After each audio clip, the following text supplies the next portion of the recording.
চলে এলাম বন্ধুরা সুন্দর একটা নতুন ভিডিও নিয়ে। তো এই ভিডিওগুলো আমি অনেক দিন ধরে করে রেখে দিয়েছি। তো ভিডিওগুলো আমি এডিট করিনি, কেননা আমি আমার মায়ের বাড়ি এসেছি। আমার মায়ের খুবই শরীর খারাপ। ভিডিও যে ক্যামেরা ধরবো আমার সেইটাও ভালো লাগেনি মায়ের এরকম দেখে। তো সেই জন্য আমি কদিনই ভিডিও দিতে পারিনি। তার মধ্যে শেষ হয়ে গেছিলো আমার মোবাইলে রিচার্জ। তো বরকে ফোন করা হয়েছিল। বরকে বলেছিলাম যে আমার ফোনটা রিচার্জটা করে দাও, রিচার্জের জন্য আমি ভিডিও দিতে পারছি না। তো এই হবে 3-4 দিনের মধ্যে আমার রিচার্জটা করে দিয়েছে। তো আমি যে ভিডিও শ্যুট করব সেইটাও আমাকে ভালো লাগেনি। তো বন্ধুরা, এই ভিডিওগুলো আমি মায়ের বাড়িতেই করেছি। তো আপনাদের সাথে সব কিছুই শেয়ার করছি। তো বন্ধুরা, আসসালামু আলাইকুম। আমি সাইদা পূর্ব বর্ধমানের ছোট্ট গ্রাম থেকে বলছি। আমি ভালো আছি, আপনারাও যেন খুব ভালো থাকেন। আর আপনারা সবাই আমার মায়ের জন্য দোয়া করবেন, যেন আমার মা তাড়াতাড়ি সুস্থ হয়ে যায়।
তো অনেকক্ষণ পর এলাম, বাসনগুলো ধুলাম, পানিগুলো ভরলাম, আর একটা কাপড় ছিল তো এটা কেচে মেলে দিলাম। আর এদিক দিয়ে যে আমাদের চুলোয় রান্না করে আমার মা, তো আমি যে চুলোয় ভাতটা চাপিয়ে দিচ্ছি। আর রাত্রে এখন ভাতটা চাপিয়ে দিই, ভাতটা ততক্ষণ হয়ে যাক। আর ডাল আর একটু আলু ভাজা করে নিলে আমাদের খাওয়া হয়ে যাবে। আর একটু মাংস রান্না রয়েছে। এসে আমরা খাওয়া দাওয়া করেছিলাম। তো অনেকজনই আছি, আমার মা, আমার ভাই, আমি, আমার ছেলে মেয়ে। তো সবার মিলে খাওয়া দাওয়া করে কিছু তরকারি আচার কিছু নেই, তো একটু ডাল আমার ছেলে মেয়েদের জন্য আর একটু ভাজাভুজি করলে আমাদের রাত্রে খাওয়া দাওয়া হয়ে যাবে। তো এই যে ভাতটা চাপিয়ে দিচ্ছি। আর এইদিকে দেখতে পাচ্ছেন একটা ছাগল দেখা যাচ্ছে, কিন্তু একটা ছাগল নেই, আমাদের 5-6টা ছাগল আছে, সব এই দিক দিয়ে রাখা রয়েছে। তো দেখাবো আপনাদেরকে। আর এদিক দিয়ে আমার মেয়ে এসে বলছে, মা আমি পাশের বাড়ি মেয়েটার সাথে খেলাতে যাচ্ছি। আমি বলছি হ্যাঁ যাও, নোংরা নোংরি কিছু ঘাঁটবে না। তো আমার মেয়ে চলে গেল। আর এইদিকে আমার মা বসে রয়েছে, আমার মায়ের সাথে গল্প করছি। কাল কখন ডাক্তার দেখাতে যাব, কখন আসব, কেননা ছেলে মেয়েকে তো নিয়ে যাওয়া যাবে না। আমি আমার মা যাব, রান্না বান্না কি করব না করব এইসব মায়ের সাথে আলোচনা হচ্ছে। আর এদিক দিয়ে আমি দেখো চুলোটাকে সুন্দর ধরিয়ে দিলাম। তো ভাতটা চাপিয়ে দিয়ে ততক্ষণ ভাতটা হতে থাক। এদিক দিয়ে ওই ঘরগুলোই আমাদের বিছানা, দুপুরবেলায় যে খাওয়া দাওয়া করে শুয়েছিলাম, ছেলে মেয়ে ঘুমোচ্ছিল, মা তো শুয়েই ছিল। তো বিছানা আর সব নোংরা হয়ে রয়েছে। তো এই যে ভাতটা চাপিয়ে দিয়েছি, তো আমি ঝটপট যে বিছানাগুলো পরিষ্কার করে নিই। তো চলে এলাম দেখো বন্ধুরা ঘরে। তো ঘরটা কি অন্ধকার না, খুব রোদ বন্ধুরা ছিল। তো এই দেখো আমি জানলাটা দিয়ে দিয়েছিলাম, তো এখন এই বিকেলের দিকে জানলাটা খুলে দিলাম, কেননা জানলা হালকা হাওয়াতে তো ঘরটা একটু ঠান্ডা হবে। আর দেখি কালকে বিছানা চাদরগুলো তুলে নেবো, কেননা মায়ের তো অসুস্থ, মা কদিনই বিছানা চাদর আর কাচাকুচি করতে পারেনি। তো দেখি এই ঘরের চাদরটা, তারপরে বাইরে যে তক্তাটা আছে তক্তার চাদর সব কিছু পাল্টিয়ে নতুন চাদর বিছিয়ে দেবো। তো দেখো বন্ধুরা, এই একটা আমার মায়ের রুম, আর ওই একটা রুম, তো আমাদের দুটো রুম। আর ওই ধার দিয়ে আরও রুম আছে, তো ওইগুলো আমাদের থাকা হয় না, কেননা ওইগুলো আমাদের রুম নয়, আমাদের নয় বন্ধুরা চলে এলাম পরের দিন সকালে। তো এই যে কলে পানি দিয়ে দিয়েছে, তো অনেক এঁটো বাসন আছে, সকালে বা আশি কাজ অনেক কিছুই পড়ে রয়েছে। তো ছেলেমেয়েরা এখনও ঘুমোচ্ছে আর আমি ঝটপট কাজগুলো করে নিই, কেননা মাকে তো নিয়ে আজকে আমি ডক্টরের কাছে যাব, কেননা আজকে মাকে ডক্টর দেখাবো, রিপোর্ট করতে আছে, অনেক কাজ আছে বন্ধুরা। এদিকে রান্না আছে, বাচ্চাদেরকে খাওয়া দাওয়া করা, অনেক রকম অনেক কিছু আছে। তো বন্ধুরা আমি সব কিছু ঝটপট সেরে নিয়ে মাকে নিয়ে বেরোবো। তো বন্ধুরা এই যে দেখো আমার মাদের কলপাটটা এই ধারটা খুব শ্যাওলা পড়ে রয়েছে। তো মাকে আমি বলেছি যে ব্লিচিং এনে রাখবে, আমি যখন আসবো বা এবারে যদি থাকি তো তোমার কলপাটটা সুন্দর করে পরিষ্কার করে দেবো।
বিছানা চাদরটা নোংরা হয়েছে, বিছানা চাদরটাকে ভিজিয়ে দেবো। দেখি এখন পারলে কেচে নেবো, না হলে এসে কাচবো। তো দেখি যতটা বেশিরভাগ চেষ্টা করবো এখনই কেচে নেওয়া, কেননা এক জায়গা থেকে আসবো, এসেও অনেক কাজ থাকে বন্ধুরা। তো কখন আসবো, যদি আসতে বিকাল হয়ে যায়, আর এই যে টাইমের পানিটা পাবো না, মোটর চালিয়ে কাজ করব।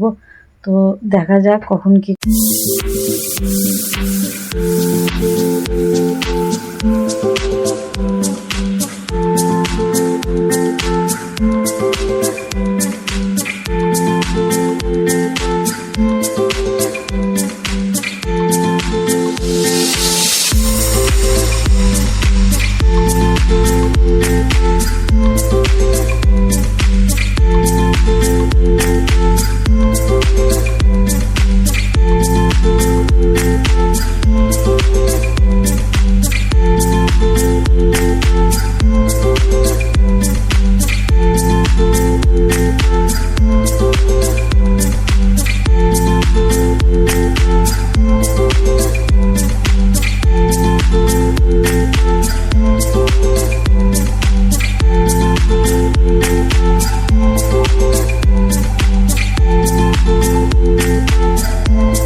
এদিক দিয়ে সব জামা কাপড় ভিজিয়ে দিয়ে আমি রান্নাটা ঝটপট করে নিলাম।